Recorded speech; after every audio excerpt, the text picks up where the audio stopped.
আসসালামু আলাইকুম।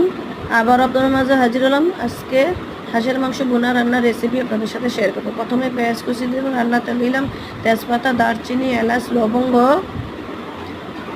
আদা রসুন পেস্ট দিয়ে ভালো করে নেড়ে চেড়ে কাঁচা গন্ধটা গেলে আমি সামান্য পানি অ্যাড করে দিলাম। মশলাটা পুরো না যায়, হলুদের গুঁড়া, মরিচের গুঁড়া, ধনিয়ার গুঁড়া, জিরার গুঁড়া, স্বাদ মতন লবণ দিয়ে ভালো করে আমি মশলাটা কষিয়ে নেব।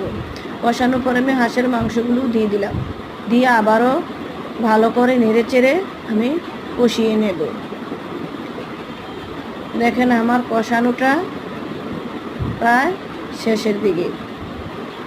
কষানোর পরে পানি অ্যাড করে দিলাম, আবারও নেড়ে চেড়ে দিলাম, সস দিয়ে দিলাম, সস দিয়ে আবারও নেড়ে দিলাম, গরম মশলা দিয়ে দিলাম।